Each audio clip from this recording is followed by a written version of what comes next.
뿌리니까 조금 더 나은 것 같아. 네? 뿌리니까. 너도 먹어봤어? 네. 아니, 너 뿌린 것도 먹어봤어? 아니요. 뿌린 거 한번 먹어봐. 너무 싫어. 하네. 아니 근데 오징어 말했지 똑같긴 해. 그니까 진짜 오징어 똑같은데 너무 역겨워지려. 나 식감 싫어.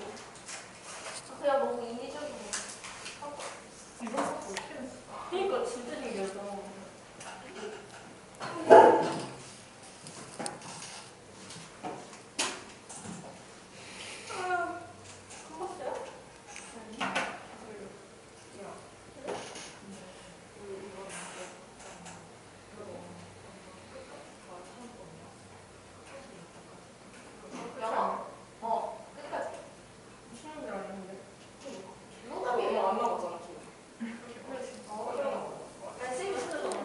봅시다.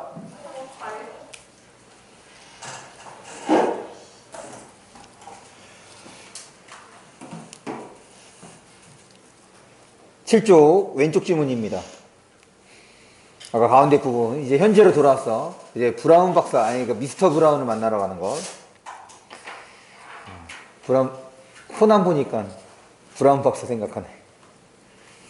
너네 코난 네 볼게요. 자동차 속에서 이인국 박사는 들고 나온 석관을 펼쳤다. 그래서 이제 현재로 돌아왔어요. 일면의 제목을 대강 훑고 난 그는 신문을 뒤집어 꺾어 3면으로 눈을 옮겼다. 북한, 소련 유학생 서독으로 탈출. 바둑돌 같은 굵은 활자의 제목. 왼편 전단을 차지한 외신 기사. 손바닥만한 사진까지 곁들여 있다. 그는 코어리에 내려온 안경을 올리면서 눈을 부릅떴다. 눈을 부릅떴다 밑줄. 지금 이 기사를 보고 제목을 보고선 반응을 보인 거란 말이야. 그의 시각은 활자 속을 헤치고 머릿속에는 아들의 환상, 거기다 물결표시. 머릿속에는 아들의 환상이 뒤엉켜 들어차 있다. 지금 앞에서 아들의 생사는 안다 그랬어, 모른다 그랬어? 모른다고 했거든. 아들이 어떻게 되는지 몰라. 그런데 지금 요 기사와 관련해서 아직 아들의 행적을 좀 짐작해 볼 수 있겠네. 왜 아들의 생사를 모르는지.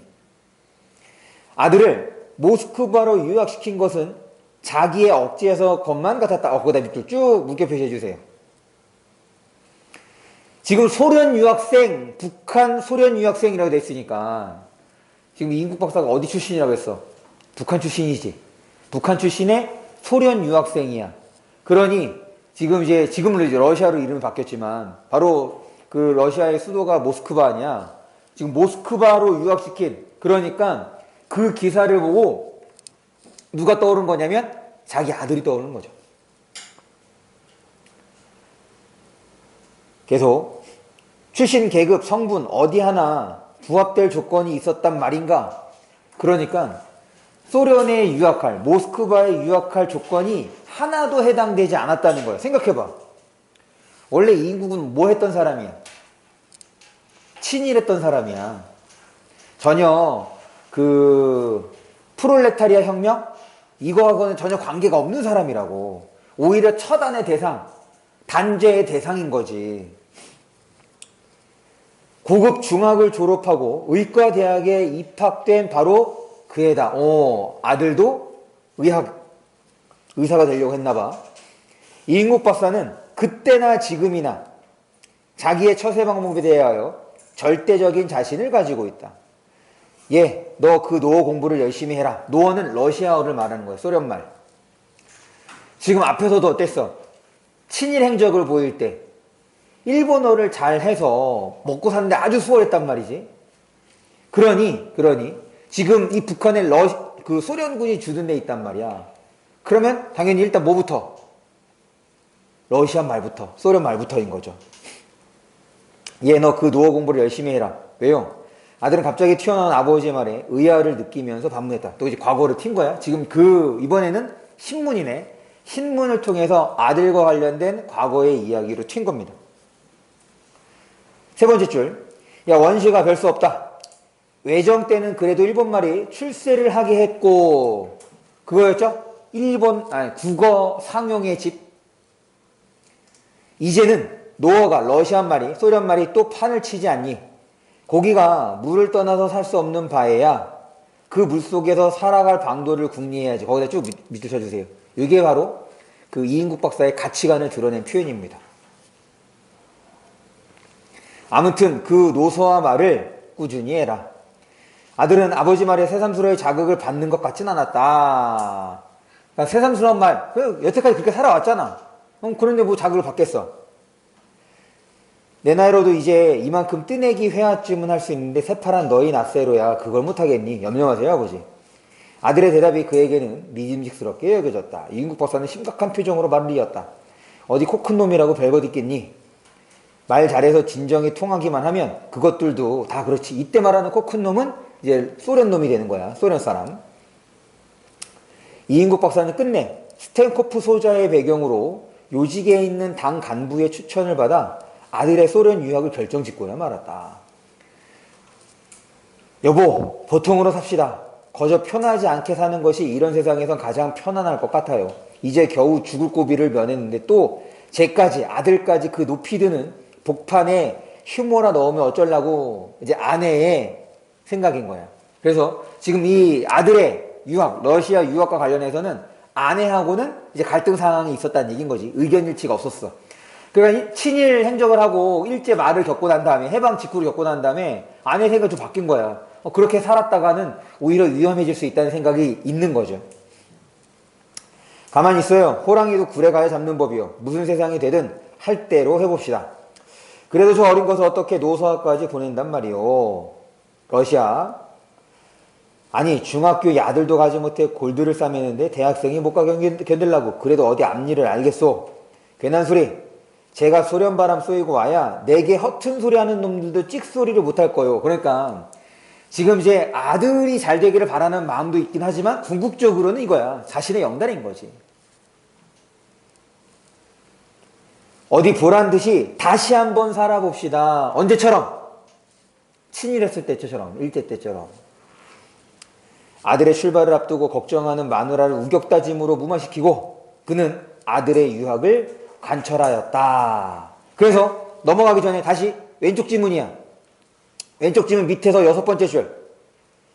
모스크바로 유학시킨 것은 자기의 억지에서였던 것만 같았다. 그렇게 연결이 되는 거죠. 다시 오른쪽 지문입니다. 마지막 줄. 혁명 유가족도 가기 힘든 구멍. 즉 모스크바 유학, 러시아 유학, 소련 유학. 이인국의 아들이 뚫었으니 누가? 친일했던 이인국의 아들이 뚫었으니 어디 두고 보자. 그는 만장의 기염을 토하며 그러니까 굉장한 기세를 말하는 겁니다. 혼자 중얼거리고는 희망에 찬 미소를 풍겼다. 그 다음에 사변이 터졌다. 거기다 물결 표시. 이때 말하는 사변은 6.25야. 그 다음에 사변이 그럼 6.25가 언제 벌어졌냐면 1950년이거든. 그럼 이제 유학을 언제 간 거냐면 해방하고 난 다음에 1949년에 보내게 된 거네. 그 다음에 사변이 터졌다. 자린노라는 서신이 계속하여 왔지만 동란 후, 즉 6.25 후 후퇴할 때까지, 일사후퇴할 때까지 소식은 두절된 대로였다. 그러니 거기 붙여주세요. 그러니 아들의 생사를 모르는 거지. 지금 일사후퇴 때 월남한 거잖아. 그런데 동란 후 후퇴할 때까지, 후퇴하기 전까지 소식이 없었다. 그 얘기 쓰는 거니까. 그리고 이제 마누라의 죽음 나오네요.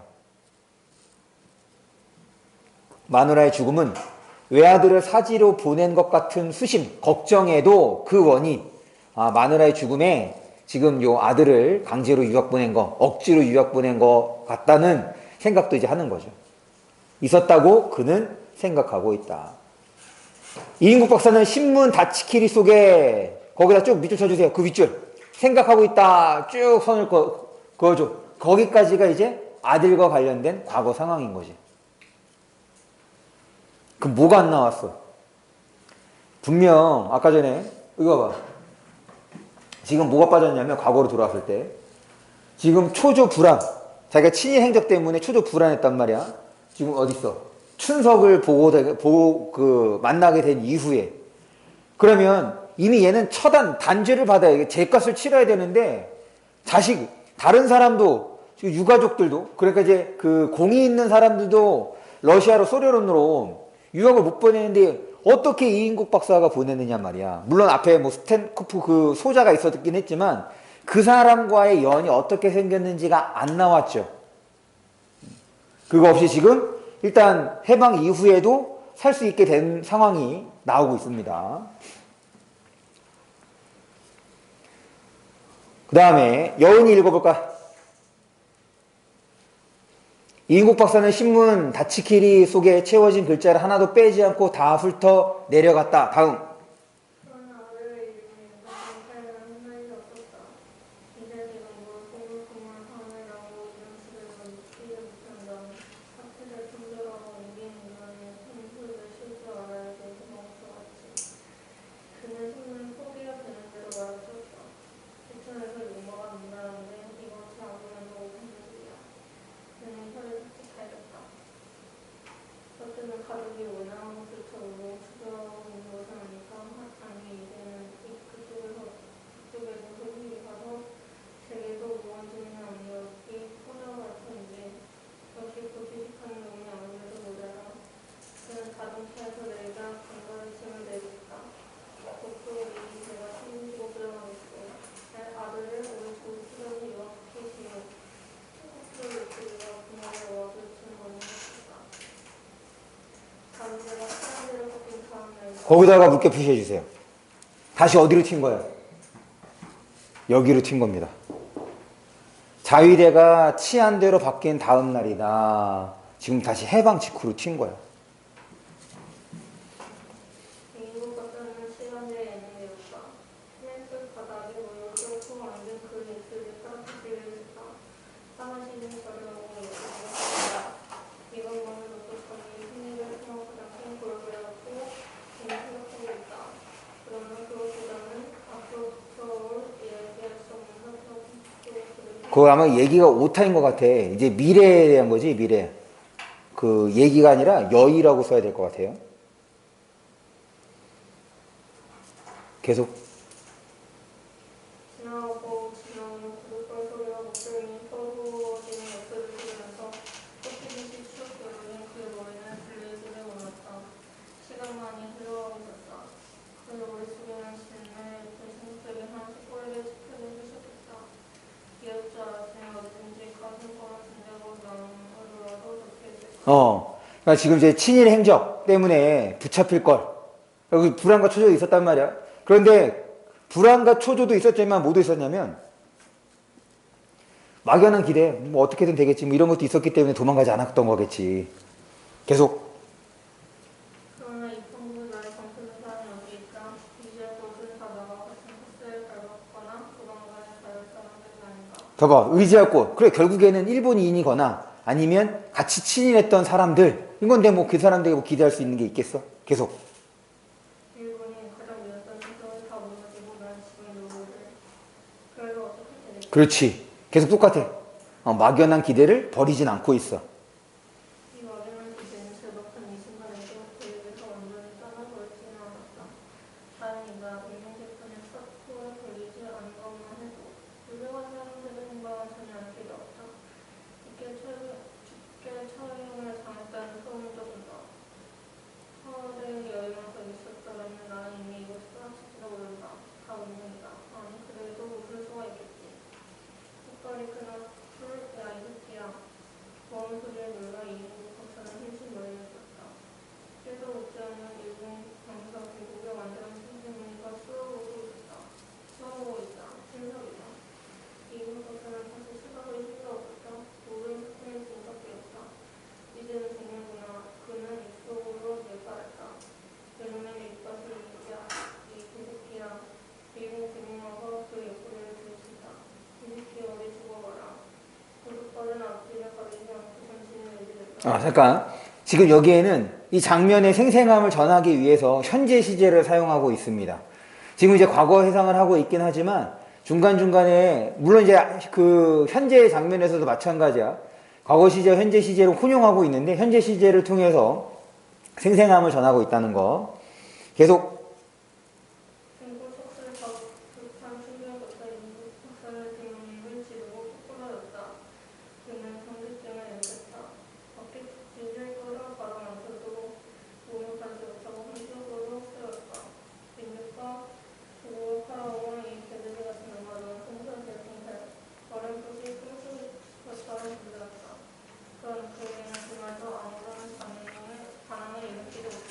다음.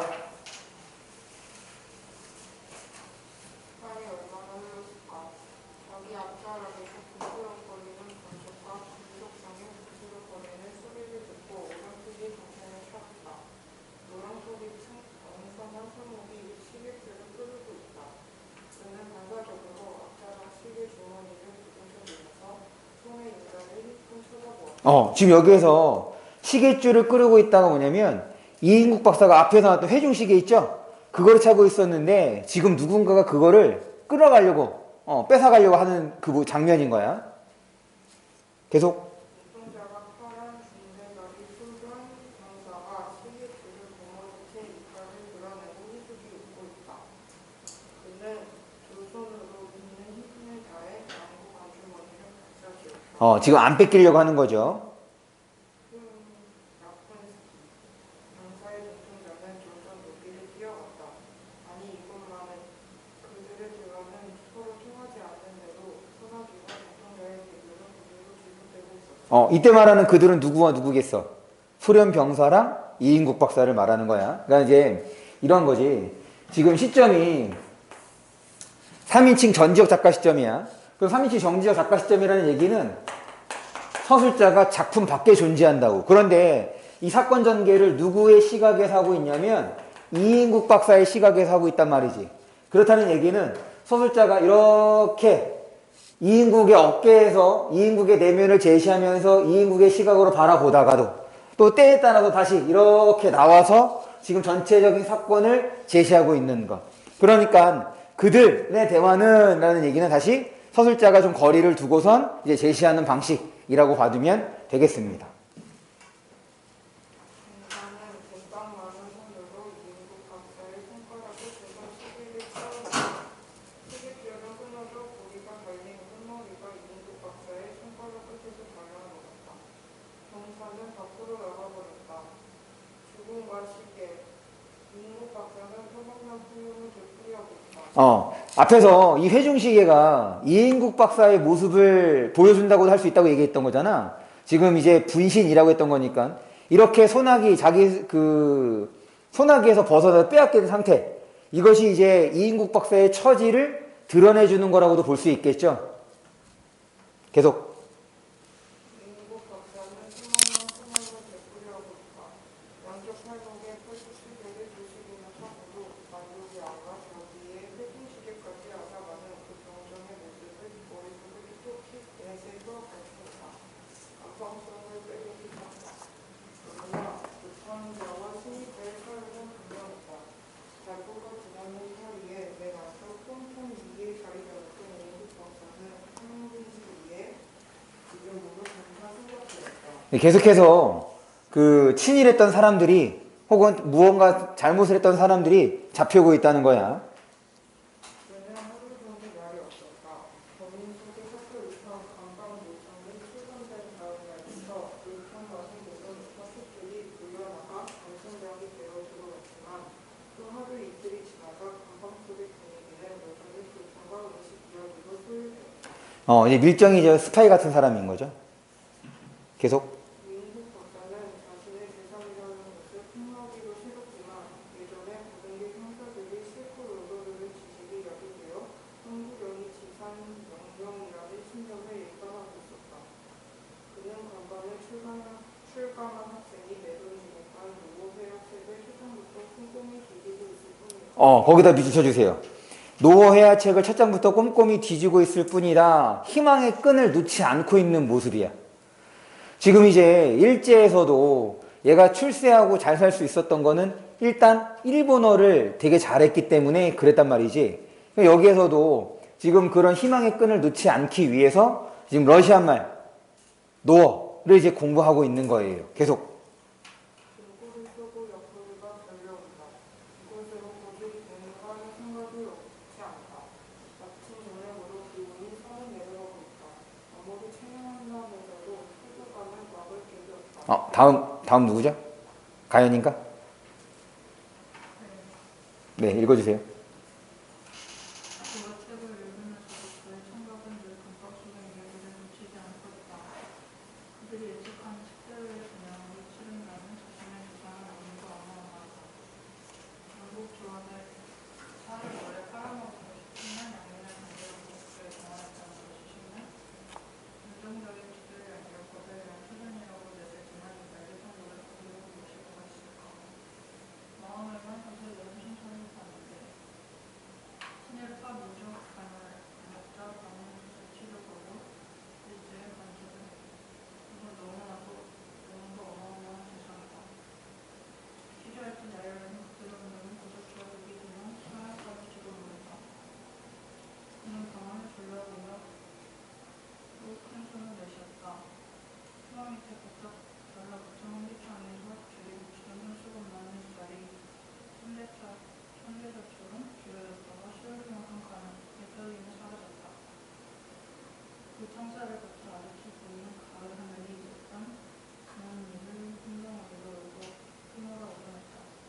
가슴을 따뜻했다.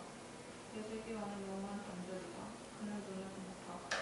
마누라 앞에 타는 소리 뒤집고 그러다가 못하기를 걸로 이응목사에 이르자 목구멍이 타는 것 같이 뻥막혔다. 그는 헛기침을 하고 침을 삼켰다. 그럼 어쩌면 말이야. 신명수 국장이 볼 수 있었어? 열받긴데 소용이 있었느냐? 말이야. 어느 놈은 회장님께 아침을 알았어. 주님께서 안 먹는 거지. 그럼 다 강하게 그러네. 그러니까 이제 자기 합리화하는 모습인 거죠. 지금 이게 친일파들이 가장 많이 하는 방식입니다. 배운 사람이 이러면 안 되는 거야. 계속. 나는 자기 운명을 합리화시키고 나면 가슴이 둥그러졌다.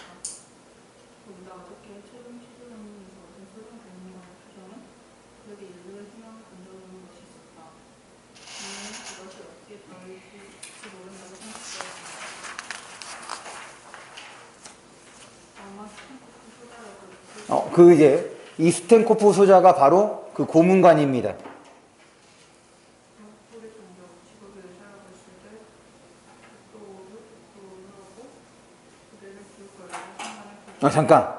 독도우르가 이제 닥터를 말하는 거겠죠? 고개를 기웃거리던 순간의 표정. 그러니까 혹부리 장교라고 되어 있던 거니까 그러니까 이제 어떤 자신의 어떤 문제 상황을 해결해 줄 수 있는 이제 그런 생각도 잠깐 했었나 봐. 이 장교가. 근데 그 표정을 이 이인국 박사가 놓치지 않았다는 거예요. 계속. 그것이 무슨 기적의 예감이었기만 했다. 이인국 박사는 신음소리에 놀라 눈을 떴다. 늘 켜져 있는 얇은 전등불 세창살을 붙여 방안에 주머니를 넣으며 비춰들어왔다. 그는 환기처럼 고개를 돌려다 보았다. 어디도 등도 켜지 않은 평평한 밤이다. 손톱연대와 코를 찌르다. 아직까지 한쪽이 촉촉하다. 만져본 손을 코에 붙여있다. 며칠이었나. 역시 똥냄새다. 그때 누군 생명을 앓는 소리는 계속되었다. 천천히 눈물을 부었다. 생명 공동으로 들렸다. 불쌍하다. 지금 이제 얘가 의사이니까 요거를 보고서 나름대로 이제 진단을 하는 거야. 다음. 도윤이? 지원이? 네. 어디죠? 설상가 보다. 그는 살짝 눈을 앞으로 손을 멈춰들었다. 바다가 뺀 듯한 흐린 소리가 들려왔다. 혼자가 이거봐요. 사슬 사이로 들여다 보는 수건을 얻거든 여광 속에서 침 뱉은 젖자릇에 둥그스름한 민국밖에 알려지지 않는다. 민국 박사는 청년의 분노에게 손가락으로 가리키며 들여다보고 있다. 이것이 로버트야. 그는 그제서야 붉은빛을 발견하고 물간 소리를 쳤다. 정리야, 이제. 그러니까 그냥 설사가 아니라 지금 이제 이질이라는 이것도 이제 일종의 이제 돌림병과 같은 건데 그거의 이제 증상인가 봐. 계속. 그는 직업을 식에서 떠오르는데도 큰 소리를 질렀다. 뭐더니? 바깥소리는 확실히 격하게 안가 무서운다. 딴 샀어. 뒷동을. 이거 봐요. 그는 감성을 더럽혔다. 눈이 뒷동. 헛소리에 깜깜한 사람들은 하나둘 놀라며 전화가 놀란 소리를 쳤다. 정리, 이건 전염병으로 전염병. 뭐 전염병? 이제서야 기어서온 기분이 열고 들어왔다. 얼마 후 환자는 격리되었고 남은 사람들은 통화장난하고 한참 난리박수를 치고 다시 잠을 들어 일으키지 못했다. 이튿날 미술관 별의 관광에서 또 같은 진세의 혼자가 지속 발생했다. 날이 갈수록 혼자는 늘기는 했다. 이판독에 병만 나면 여야 앞으로 죽는 게 더 낫다고 생각한 이인국 박사는 새로운 내용에 사로잡히기 시작했다. 대놓고 이인국 박사는 분노방식으로 들려나갔다. 공문을 전문한 환자의 치료실에서 이것이었다. 거기다가 물개 표시. 또 천재이루의 기회를 받은 거네.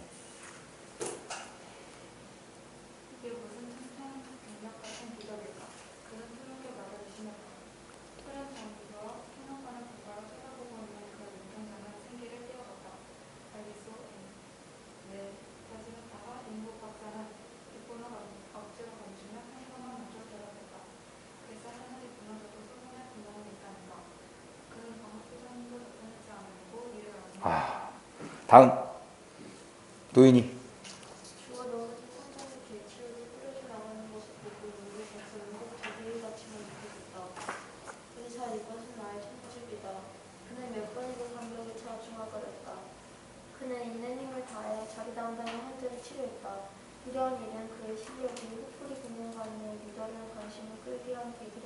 스탠코프 소자.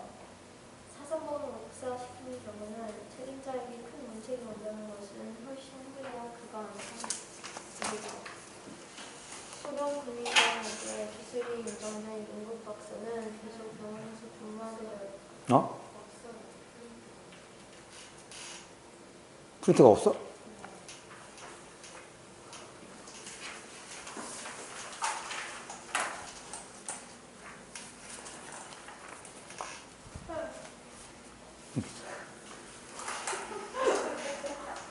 왜 없지?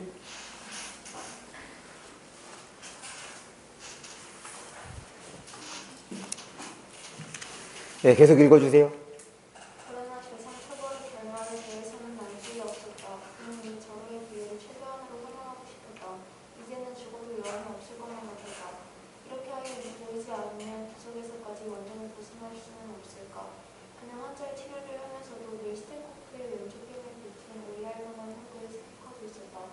돌고라면 돌고를 볼 수 있는 그 흙을 가지고 고급 장비까지 생산했다는 것은 소위 말하는 감성이 강하거나 그렇지 않으면 전공이 특별했음을 틀림없는 생각이었다. 그러니까 얘가 관찰력도 뛰어나고, 그러니까 머리가 좋은 게 이런 모습에서 나타나는 거야. 상황을 지금 이제 절체절명의 위기이긴 하지만 그 상황을 면밀히 분석해서 자신의 유리한 걸로 좀 돌리려는 그런 모습을 확인해 볼 수 있죠. 계속. 그것 하나만 물고 늘어지면 무엇인가 완전히 새로운 틈새기가 생길 것만 같았다. 미국 박사의 뜨내기 노화도 가끔 숨쉬어는 스태프와 인사말을 주고받을 수 있을 정도로 진정되었다. 이 안에서의 모든 독서는 금지되었지만 노화 교본과 강사만은 허용되었다. 미국 박사는 마치 생명이 열수나 되는 듯이 초보노화 책을 거의 앙상하듯이 펴었다.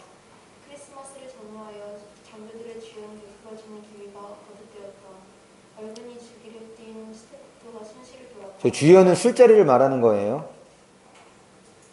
이인국 박사는 오늘의 이 기회를 놓치지 않겠다고 마음먹었다. 수일 전 초군 장교 한 사람이 급성 문장 터져 복막염으로 묻었다.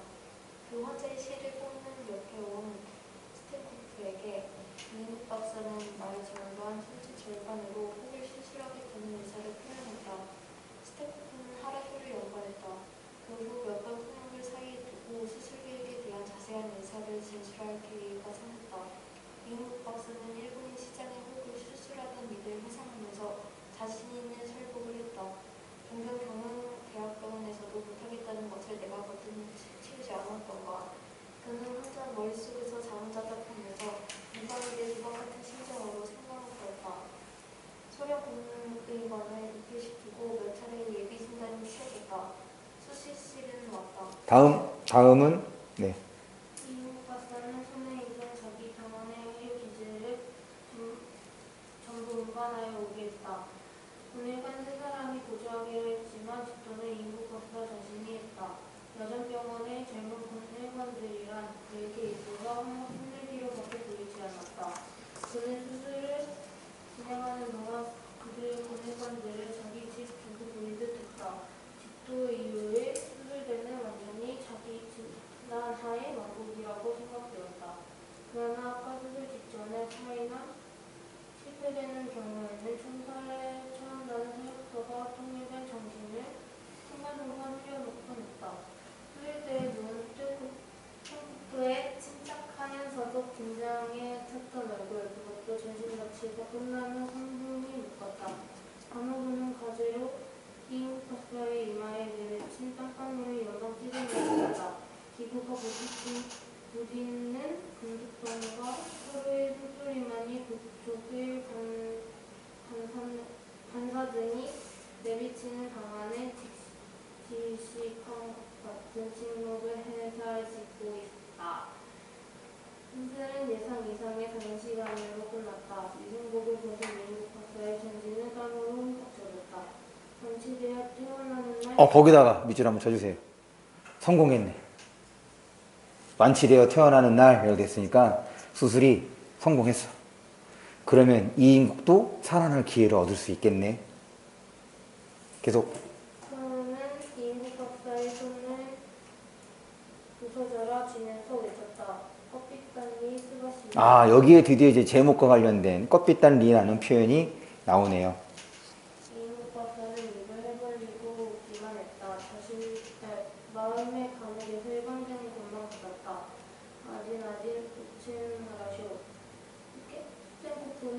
엄지손가락을 높이 들면서 너가 첫 번째라는 듯이 이인국 박사의 어깨를 치며 칭찬했다. 다음날 스테코프는 이인국 박사를 자기 방으로 불렀다. 그가 이인국 박사에게 스스로 손을 내밀어 예술적인 악수를 청한 것은 이것이 처음이었다. 거기다 쭉 밑줄 쳐주세요. 지금 스테코프 소자의 태도가 달라졌음을 보여주는 행위야. 다시 이인국은 뭐한 사람이야? 사상범이야. 친일했던 사람이란 말이야. 무기징역이거나 총살을 받아도 마땅한 사람인 거라고. 그런데 지금 이 소련군이, 소련의 이 스텐코프 소자가 지금 예절을 차리는 악수를 했다. 태도가 달라졌다는 거죠. 바꿔 얘기하면 위상도 달라질 수 있겠다. 계속 봅니다. 거기 제가 볼게요. 적과 적이 맞붙으면서 이렇게 180도로 전환될 수 있을까? 노랑대가리도 역시 본심에서는, 그 노랑대가리도 바로 이제 그 소련군을 말하는 거지. 역시 본심에서는 하나의 인간임에 틀림없는 것이 아닌가. 그 스텐코프 소자가 되는 거야. 내일부터는 집에서 통군해도 대박. 감옥에서 나왔어. 이인국 박사는 막혔던 둑이 터지는 것 같은 큰 숨을 삼켜가면서 내쉬었다. 이번에는 이인국 박사가 스텐코프의 손을 잡았다. 스바시보. 혹 나한테 무슨 부탁이 없어. 이인국 박사는 문득 시계가 머리에 떠올랐다. 지금 얘가 시계가 이인국 박사의 분신이라고 했으니까 시계가 빼앗겼을 때 이인국의 삶도 이제 끝났다 이렇게 볼 수 있는 건데 지금 이제 시계를 달라고 한 거야. 그럼 시계를 다시 되찾으면 이인국의 삶도 되살아날 수 있다 혹은 되살아난 거다 라고 볼 수가 있는 거겠지. 그러면서도 곧이어 이 마당에 그런 이야기를 꺼낸다는 것은 오히려 꾀죄죄하게 보이지 않을까 하는 생각이 들더라. 그러나 아무래도 그 미련이 가셔지지 않았다. 그만큼 이 시계는 이인국에게 상당히 소중한 물건이었던 거지. 이인국 박사는 비록 찾지 못하는 경우가 있더라도 솔직히 심중을 털어놓으리라고 마음먹었다. 그는 통역의 보조를 받아가며 시간과 장소를 정확하게 회상하면서 시계를 약탈당한 경위를 상세히 설명했다. 스탠코프는 혹이 붙었던 뺨을 쓰다듬으면서 긴장된 모습으로 듣고 있었다. 염려 없소. 닥터리, 위대한 붉은 군대가 그럴 리가 없어. 소련군이죠. 만약 있었다 하더라도 그것은 무슨 착각이었을 것이오. 내가 책임지고 찾도록 하겠어. 야, 지금 독도우르리라고 부르는 거는 이게 이제 그 스텐코프가 이인국에 대해서 그 긍정적인 반응? 근데 물론 처음에 마지막 취조를 할 때 독도우르라고 했던 거와는 다른 거지. 그때와는 다른 지금 이제 이인국 박사에 대한 긍정적 반응을 나타내는 거라 볼 수가 있겠다. 스텐코프의 얼굴에 결의에 띈 심각한 표정이 스쳐가는 것을 이인국 박사는 똑바로 쳐다보았다. 공연한 말을 끄집어내어 일껏 잘 되어가는 일이 부스럼을 만드는 것은 아닐까. 그는 솟구치는 불안과 후회를 짓눌렀다. 안심하시오, 독도우리. 스텐코프는 말을 큰 웃음으로 던지시 말끝을 막았다. 이인국 박사는 죽음의 직전에서 풀려나 지금으로 향했다. 어느 사이 저렇게 노어로 의사표시를 할 수 있게 되었느냐고 거기다 쭉 밑줄 칩니다. 어느 사이 저렇게 노어로 의사표시를 할 수 있게 되었느냐고 스텐코프가 감탄하더라는 통역의 말을 되뇌이면서 지금 앞에서 친일 그 종이 쪼가리 받았을 때도 이와 비슷한 얘기를 들었던 거 아니야. 오른쪽 지문입니다. 오른쪽 지문 제일 위에다가 선으로 쭉 그어주세요. 차가 브라운시 관사 앞에 닿았다. 다시 현재죠. 그래서 마지막에 지금 이렇게 초조불안했던 것이 이 스텐코프 소자로 인해 그의 혹수술로 인해서 어떻게 된 거야? 지위가 바뀌게 된 거죠. 그래서 살아남았던 거고 그 결과 아들도 러시아로 소련으로 유학까지 보낼 수 있었던 거예요. 그런데 지금 이제 그 사변이 터져서 일사후퇴 월남하고 난 다음에 아들의 소식을 알 수 없었던 거죠. 차가 브라운시 관사에 닿았다. 성조기를 보면서 미국 국기죠. 이인국 박사는 그날의 적기 소련 국기입니다. 돌려온 시계를 생각하고 있었다. 응접실에 안내된 이인국 박사는 주인이 나오기를 기다리면서 방 안을 둘러보았다. 대사관으로는 여러 번 찾아갔지만 집으로 찾아가온 것은 이번이 처음이었다. 3년 전 딸이 미국으로 갈 때부터 신세해진 사람이다. 벽 쪽에 책꽂이에는 조선왕조실록, 대동리화승 등 한적이 빼곡이 차 있고 한쪽에는 고서의 질책이 가지런히 쌓여졌다. 이게 그 문화재 유출 이런 거라 볼 수 있는 거지. 그러니까 이 그 대사관 브라운이라는 사람도 나쁜 새끼야. 우리나라의 이런 문화재를 지금 소유하려고 한 거고, 그럼 얘가 이런 걸 어디서 또 구했겠어? 이인국 같은 사람들이 지금 브라운하고 연줄을 대려고, 혹은 브라운의 어떤 수강을 입으려고 많이 가져다 준 거겠지. 지금 여기에서는 여기에 이제 브라운의 집에 있는 그런 문화재를 통해서 당시에 이인국 같은 사람들이 얼마나 많았는지 또한 짐작해 볼 수 있는 거죠.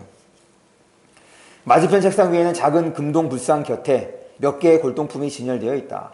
12폭 예서 병풍 앞 탁자 위에 놓인 잿더리도 세월에 때묻은 백작이다. 저것들도 다 누군가 가져다 준 것이 아닐까 하는 생각이 미치자 거기다가 쭉 묽게 표시해 주세요. 왜?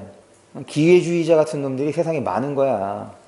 그러니까 해방 이후에 친일 이런 세력들을 척결했어야 되는 건데 그것이 안 되고 나니까 친일했던 사람들이 기본적으로는 공부 잘했던 사람들인 거잖아. 살 만큼 살았던 사람들인 거고, 그것이 제대로 청산이 되지 않으니 지금 미군정을 지나 6.25도 지나 결국에는 사회의 지도자급으로 성장할 수 있게 된 거죠.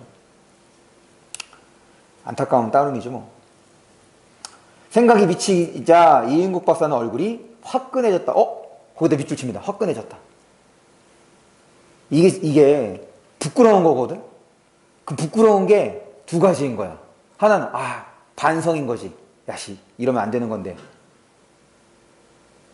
그런데 생각해보면 지금 갑자기 반성하는 것도 웃기잖아. 여태까지 이렇게 살아왔는데.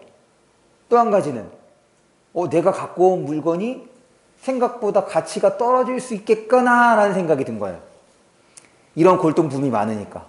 그럼 첫 번째, 두 번째 중에 얘는 이제 두 번째죠. 얼굴이 화끈해졌다. 그는 자기가 들고 온 상감진사 고려청자 화병에, 사실 고려청자면 엄청난 건데 고려청자 화병에 눈길을 돌렸다. 사실 그것을 내오는데 얼마간의 아쉬움이 없지 않았다. 즉 내적 갈등했다는 얘기인 거죠. 국외로 내어보낸다는, 거기다 밑줄칩니다. 해외로 내어보낸다는 자책감 같은 것은 아예 이게 문제가 아니었던 거예요. 내가 너무 작은 거 갖고 온 거 아닌가? 다른 사람들 거 보니까 조선왕조실록도 있고 내 거 가치가 떨어지는 것 같아. 이런 부끄러움인 거죠. 이런 부끄러움. 차라리 이인국 박사에게는 저렇게 많으니 무엇이 그리 소중하고 달갑게 여겨지겠느냐는 망설임이 더 앞섰다. 브라운 씨가 나오자 이인국 박사는 웃으며 선물을 내어놓았다. 포장을 풀고 난 브라운 씨는 만면에 미소를 띠며 기쁨을 참지 못하는 듯 땡큐를 거듭 부르짖었다. 참 이거 귀중한 것입니다. 뭐 대단한 것 아닙니다만 그저 제 성의입니다.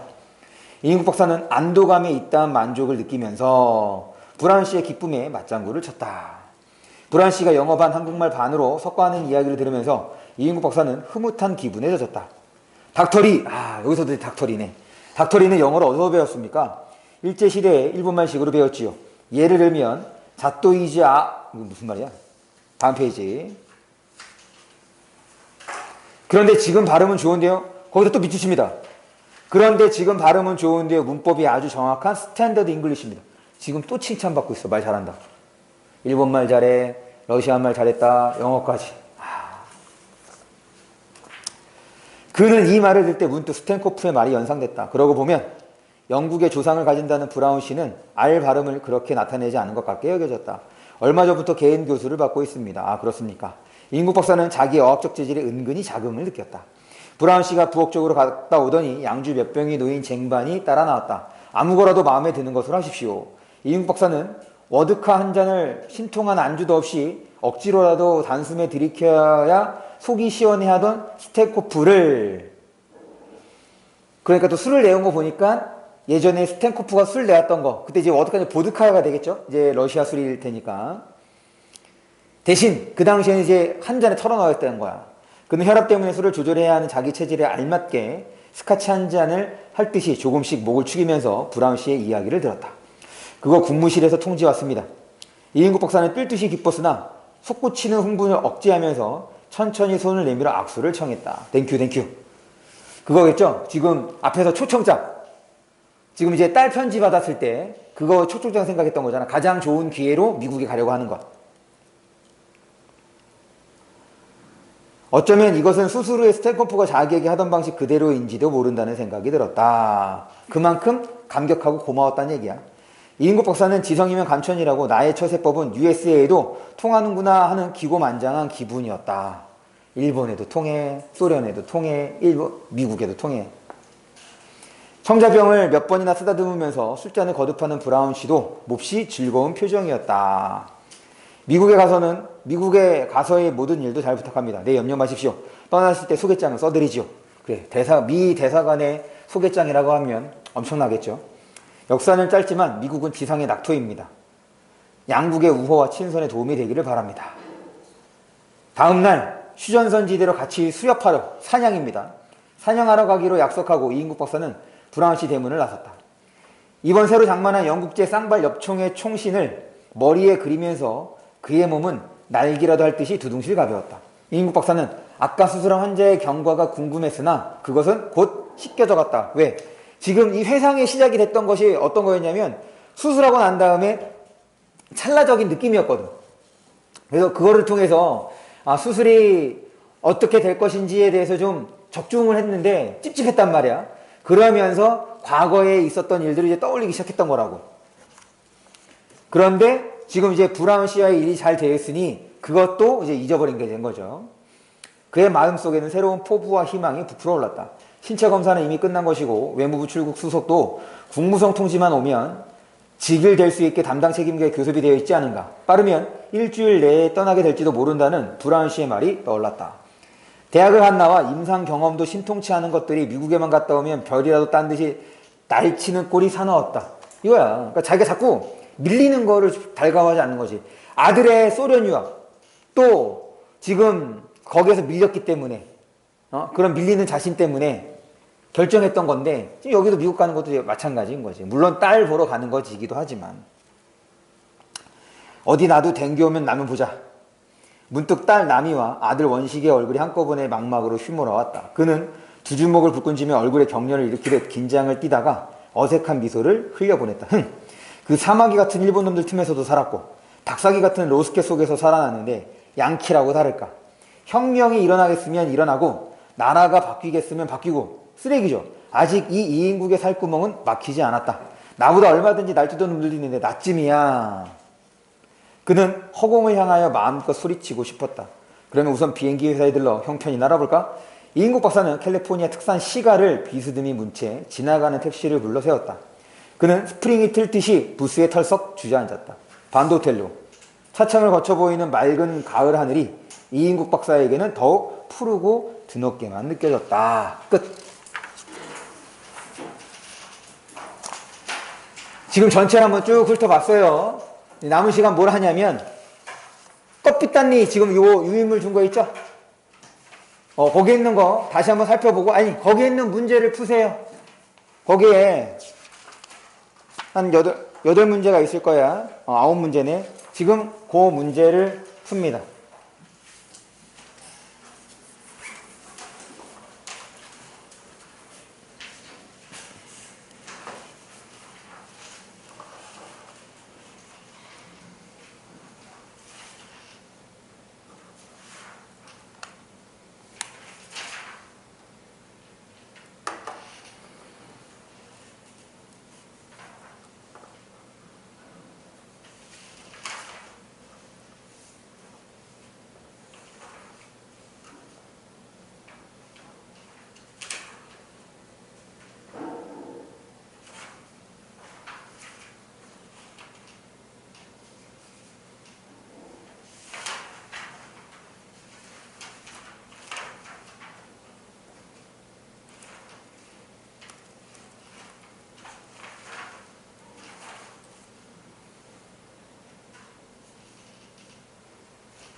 네. 객관식 아니어도 해요. 네.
가연아, 아까 전에 문법 유인물 좀 보여줘.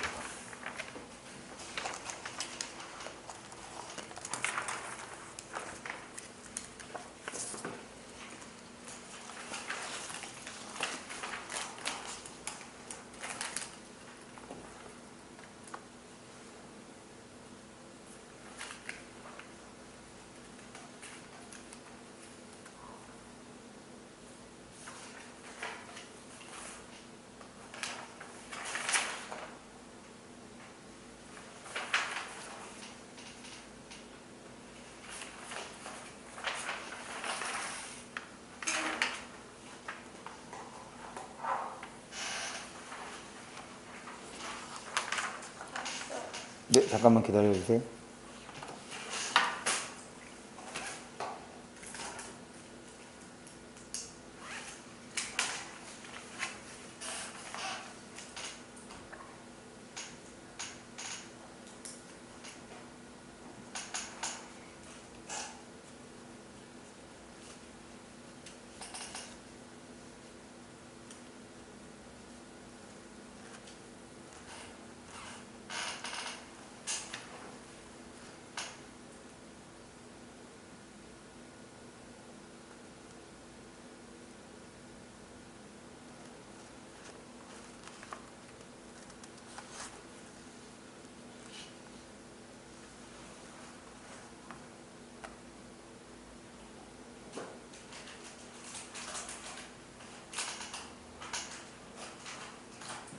너네 중세 국어도 나와?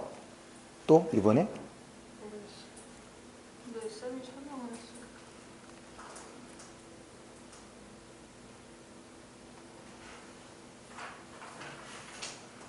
야, 맞다.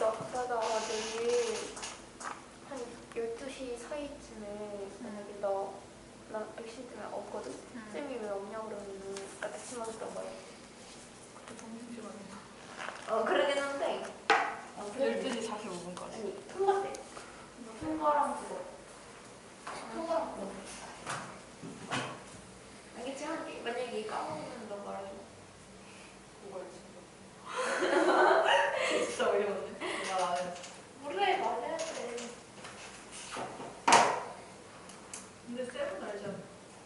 쌤은 알아도 그 쌤은 몰라. 그거 쌤? 국어쌤이랑 과학쌤. 아, 우리 통과 서장쌤 아니구나. 요즘. 해놨어, 당신. 지우쌤은 키가 몇이야? 160. 그치. 162도 안 되고. 아니, 내가 수업거든. 그냥 커. 완전 11거든. 근데 나랑 딱 눈높이가 맞았어, 진짜. 그럼 158? 아니, 무슨 소리야, 160대. 누가 160이야? 아니, 진짜 근데 딱 이거지. 넌 딱 봐도 159야. 조금만. 다 했어? 네.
틀린 거 확인하시고 궁금한 거는 질문해 주세요. 너네 문법 유인물을 내가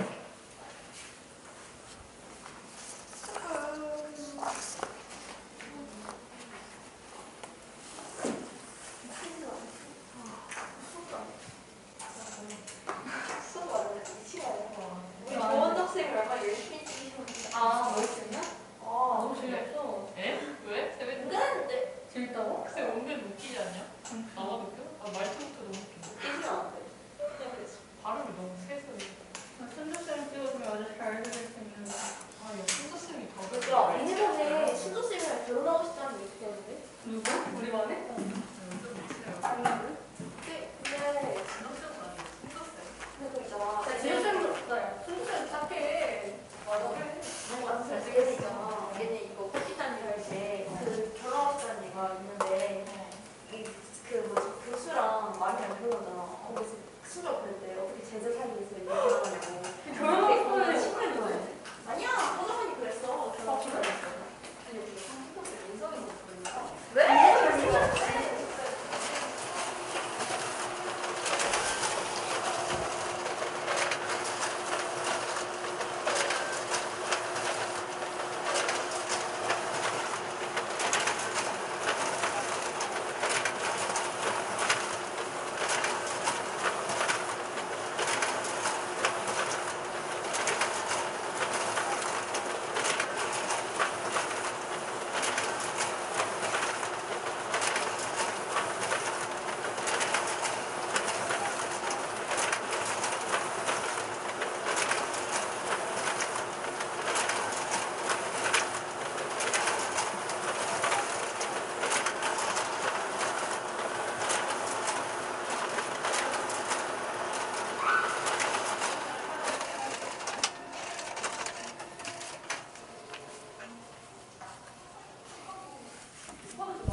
아니 걔가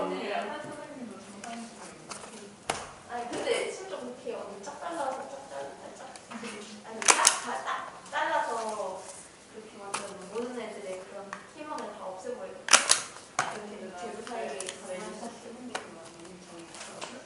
난 초연이 웃기다고 자기한테 인사드리고 알았는데 알고 보니까 이렇게 시리어스 들어간 건데 얘가 자기한테 인사한 줄 알고 아니야 나야. 개웃겼어. 얘 진짜 끝까지 자기가 인사를 받았다는 거야. 누가 봐도 이거 숙이는 거였거든. 얘 검사 영상 하고 그 그 사람도 자주 싫어. 아, 인사를. 진호쌤은 난 12번 시켰어. 12가 시켰다고? 성환. 그때 난 그래서 근데 그때 우리 결혼할 거. 그걸 안 하신 거 같은데. 난 기가쌤이랑 그 쌤이랑 너무 좀 아, 그렇게. 얘 진짜 왜 거기 사진이랑 봤잖아. 진짜 보자. 요것만 보고 마무리 지으는 걸로 할게요. 도대체 둘이 뭔 얘기를 하는데? 다음 주 과제는 딴 건 없고, 일단 지금 푼 거에 대해서 질문 있으면. 네, 그러면은, 지금 커피따님, 다시 한번 읽어 오세요. 다음 주에는 커피따니에 대한 문제를 좀 풀어볼 테니까 읽어 오시고, 그리고 오늘은 지금 우리 첫 번째 장, 용언에 대한 거. 이게 사실은 이게 문법 요소와 직접적으로 관계되는 건 아닌데, 이제 용언이라는 개념과 용언이라는 대상을 우리가 문제에서 자주 접하다 보니까 그거를 실어 놓으신 것 같더라고. 그래서 요거 설명하고 마무리 짓는 걸로 하겠습니다. 봅니다. 용언 나왔어. 우리 용어 보면 같이 쭉 떠올리게 했던 것이 용언, 활용, 어간, 어미, 마지막에 이제 중요한 게 뭐예요? 이런 거를 보면 문제에서 용언, 활용, 어간, 어미 라는 단어를 보면 꼭 뭐로 바꿔서 기본형으로 바꿔서 접근을 하자. 그래서 기본형으로 바꾸고 난 다음에 그 다음에는 얘를 먼저 해주시고 그러고 난 다음에는 어간과 어미를 구분하는데 구분하는 것이 쉬웠죠? 어미는 바로 다 자리에 해당하는 게 다 어미였습니다. 그 외에는 다 어간이었다. 이건 무조건 외우고 써먹을 수 있어야겠다. 계속 볼게요. 어간, 용언이 문장에 쓸 때 고정되어 변하지 않는 부분으로서 얘는 실질적인 의미를 담당한다고 봐주시면 되겠고 어간 뒤에 붙어서 변하는 부분으로서 이 어미는 문법적 역할을 한다. 그래서 지금 어미에 대해서 살펴보는 거예요. 어미가 문법적 기능을 하기 때문에. 그래서 지금 어미를 보면 어말어미의 밑에 선어말 어미가 있죠. 그리고 거기에 이제 예를 들어준 단어.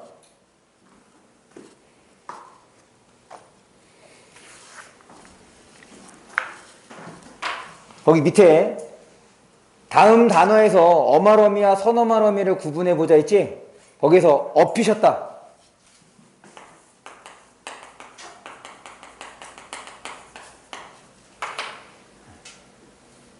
지금 이제 이거를 여기에 맞춰서 지금 설명을 해볼 건데, 일단 저 처음에 얘기했던 거, 용언, 활용, 어간, 어미, 나 하면 기본형으로 바꿔야 돼. 그럼 얘를 기본형으로 바꾸면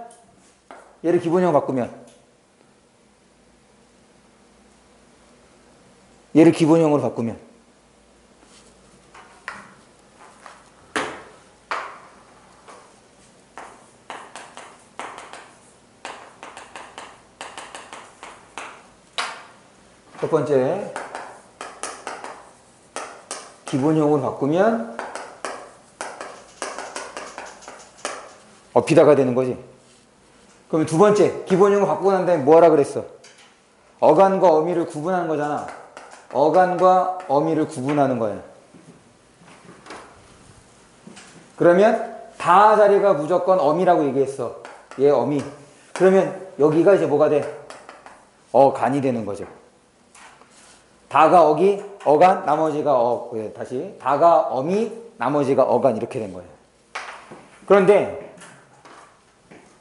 얘를 원래대로 풀면, 얘는 원래대로 풀면 피, 시, 다 이렇게 되는 거 아니야? 그럼 이제 지워. 피까지가 어간 지웠어. 그 다음에 다 지웠어. 그 뭐가 남게 되는 거니? 시, 엇이 남게 되는 거지. 이렇게 어간과 어미 사이에 있는 것을 선어말 어미라고 하는 거예요. 어간과 어미 사이에 있는 것을 선어말 어미라고 하는데, 지금 얘가 하나의 단어거든. 그래서 단어 끝에 온다고 해서 여기다가 이제 이름을 붙여준 게 바로 여기에 있는 어말 어미가 되는 거죠. 단어 끝에 오는 어미.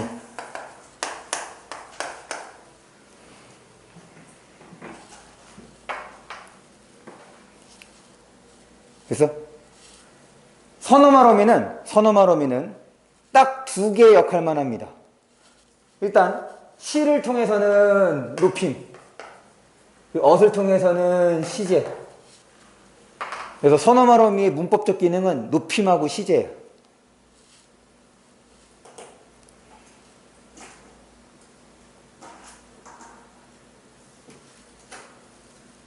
그래서 다시 어말 어미, 선어말 어미, 어간. 지금 아까 전에 이제 그 가연이 유인물을 본 이유가 여기에서 이제 하나를 조금 더 깊게 설명을 해 주셨더라고. 어떤 거냐면, 우리 어간이라는 말은 어미랑 짝이 되는 거잖아. 요거랑 비슷한 게 뭐가 있냐면 어근이라는 말이 있죠. 어근의 짝은 뭐야? 접사거든. 어근의 짝은 접사입니다. 왜 이 얘기를 하냐면, 우리가 이제 이것도 이제 추가적으로 기억해 주세요. 기본형으로 만들었어. 그래서 어간과 어미를 확인을 했어. 그럴 때 이제 세 번째입니다. 요거는 사실 이제 어려운 거야. 요거는 1학년 수준이라고 보기에는 좀 그렇고, 못해도 한 2, 3학년, 특히 좀 문법을 배운 2학년이어야 요 세 번째 거가 되는데, 어간에서 이, 히, 리, 기, 우, 구, 추. 어간에서 이히리기 우구추를 확인하면, 얘를 빼볼 것. 그래서 뭘 확인하냐? 의미적 연관을 찾습니다. 어간에서 이히리기 우구추가 있으면 얘를 빼는 거예요. 뺐을 때 의미적 관련이 있느냐 없느냐. 어간을 봤더니 히가 있네. 얘를 뺐어. 그러면 이 업히다는 업다와의 의미적 관련성이 있어 없어? 있죠. 의미적 관련성이 있으면 연관이 있으면 얘네들이 이제 뭐가 되느냐? 접사가 되는 거야. 연관성이 있으면, 의미적 연관이 있으면 접사가 되는 겁니다. 지금 그럼 뭐가 된 거야? 가는 이렇게 있지만 얘를 따로 떼놔서 요 희는 접사래. 그러면 요 업은 뭐라고 부를 수 있는 거야? 희가 접사래. 그럼 업은 뭐가 되는 거야? 근이라는 개념으로 접근을 하는 거지. 다시. 어미는 어간과 짝이야. 어간, 어미, 짝 세트. 접사는 어근과 짝. 접사, 어근 세트. 지금 이희리기 우구추를 확인했어? 뺐더니 의미적 연관이 있네. 그렇다면 이희리기 우구추는 접사다. 얘가 접사가 됐으니 업은 어근으로 보는 거죠. 어근하고 어간을 정확하게 구분을 해야 돼. 지금 요거를 설명해 주셨다는 얘기는 어간과 어근을 혼동해서 여러분들이 문제를 오해할 수 있게끔 낼 거야. 그러니까 어간, 어근 구분해 주세요. 봐봐. 그럼 하나 또 해볼게. 지금 어간하고 어근에 대한 얘기를 했으니까 예를 들어서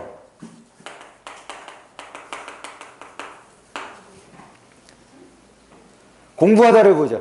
없으면 뭐예요? 뭐라고?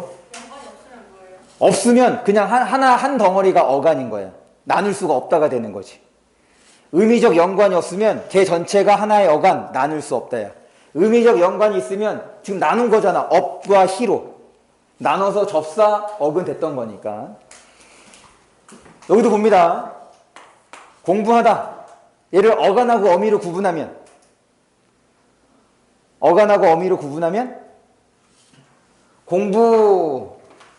공부하까지가 어간이 되는 거죠. 다자리가 무조건 미라고 했으니까.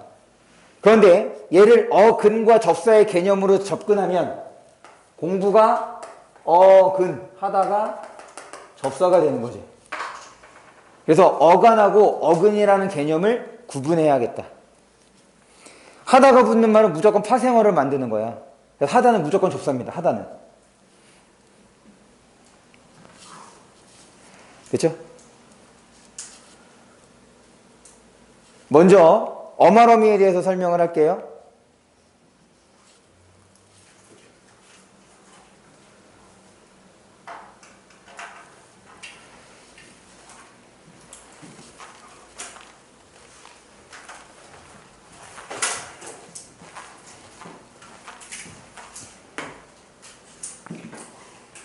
종결함입니다.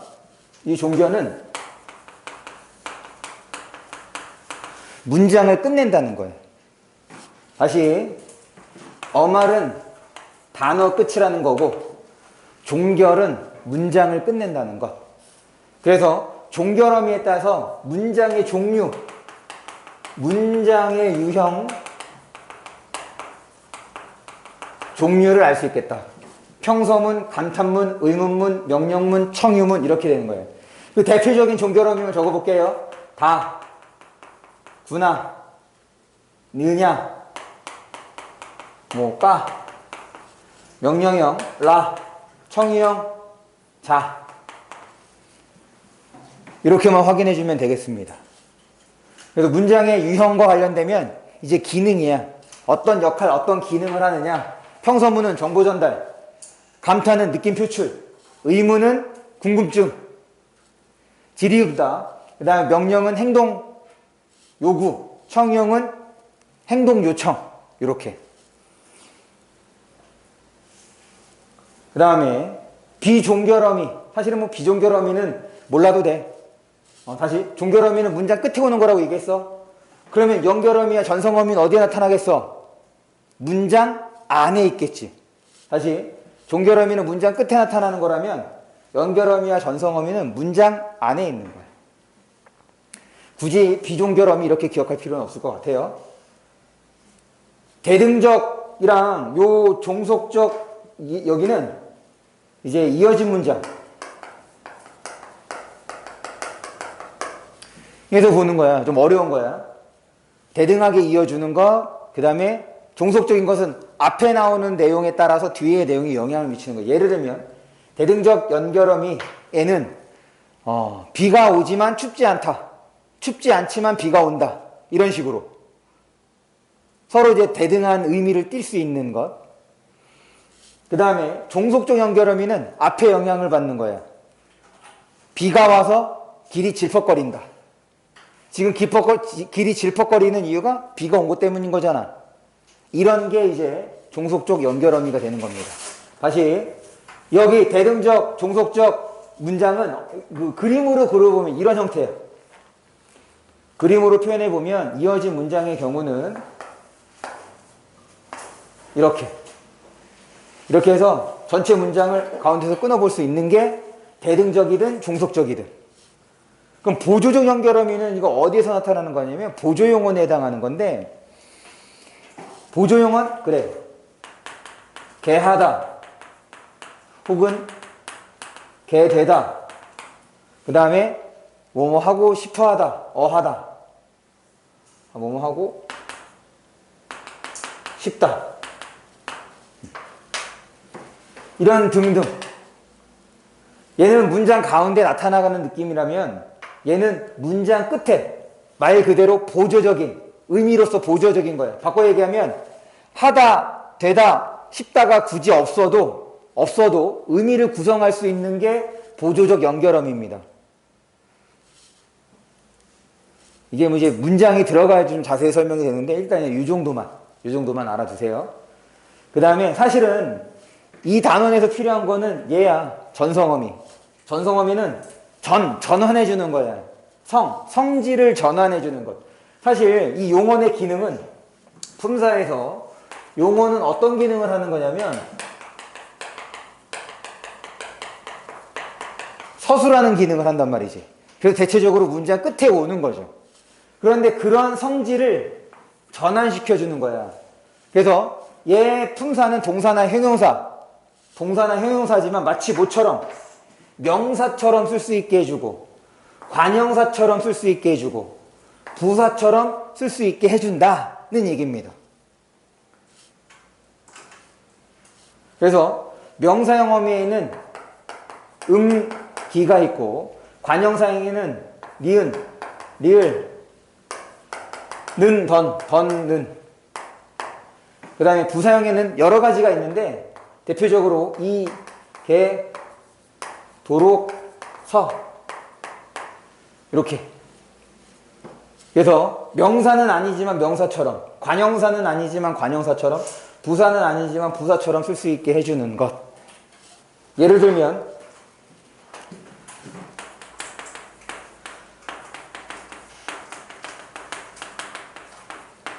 집에 가기가 싫다. 그렇지 않죠? 얘가 명사처럼 해서 뒤에 뭐가 왔어? 조사가 와서 마치 주어처럼 쓸 수 있게 해주는 것. 이게 이제 명사형 전성어미가 되는 거예요. 그럼 관형사형은 등 뒤에 뭐가 오겠어? 꾸밈을 받는 체온이겠지. 대표적인 게 이런 거죠. 예쁜 머리. 예쁘다가 지금 다 대신에 니은이 와서 머리를 꾸미는 형태가 되는 것. 이게 관형사형. 부사형도 마찬가지. 뒤에 용언이 오는 거야. 예쁘게 먹었다. 이렇게. 걔가 와서 먹다를 꾸미는 형태. 이게 이제 전성어미. 전성어미는 사실 여러분들이 요거 관형사형만 기억하면 됩니다. 왜냐면 이 관형사형은 뭐와 관련되는 거냐면 시제와 관련되는 거거든. 시제와 관련해서 아마 예래를 기억하게 될 거야. 그래서 관형사형만 기억해주면 될 것 같아요. 다시 명사는 명사처럼, 관형사형은 관형사처럼, 부사형은 부사처럼, 특히 관형사형의 경우는 뒤에 체언이 온다는 것까지 기억을 해주세요. 관형사형은 좀 기억해야 될 필요가 있으니까. 그 다음에 높임입니다. 선어말어미. 높임하고 시제인데 높임은 하나밖에 없어. 얘는 현대국어에서는 주체 높임에서만 나타나죠. 주체 높임 선어말어미 시. 그 다음에 시상. 이건 이제 시제를 얘기하는 건데 시제는 다 말하는 거지. 과거, 현재, 미래에서 모두 나타난다. 선어말어미. 됐죠? 아, 지금 여기에서 기억해야 될 거는 딴 거 없어. 지금 용언, 요거. 용언이 나오면 기본형으로 바꾸고 접근한다는 것. 조금 어려운 개념은 지금 업과 시로 나눴다. 업과 시로 나눴다는 것 자체가 어근하고 접사에 대한 개념까지도 맞물려 있다는 것. 사실 여기는 그냥 어간하고 어미만 얘기하면 되는데 지금 업과 시를 통해서 뭐까지 얘기 본 거냐면 어근이랑 접사까지 본 거예요. 그래서 이건 조금 더 어려운 겁니다. 그래서 다시 어근이라는 개념, 어간이라는 개념 구분해 주시고, 그리고 이 단원과 직접적으로 관련되는 거는 관형사형 전성어미 정도 기억해 주시고, 그 다음에 종결어미, 연결어미, 전성어미 이거는 구분해야 돼. 다시 종결어미, 연결어미, 전성어미는 구분해야 됩니다. 이건 문제에서 자주 나오는 표현인 거예요. 됐죠? 네, 오늘은 여기까지 하겠습니다. 고생하셨어요.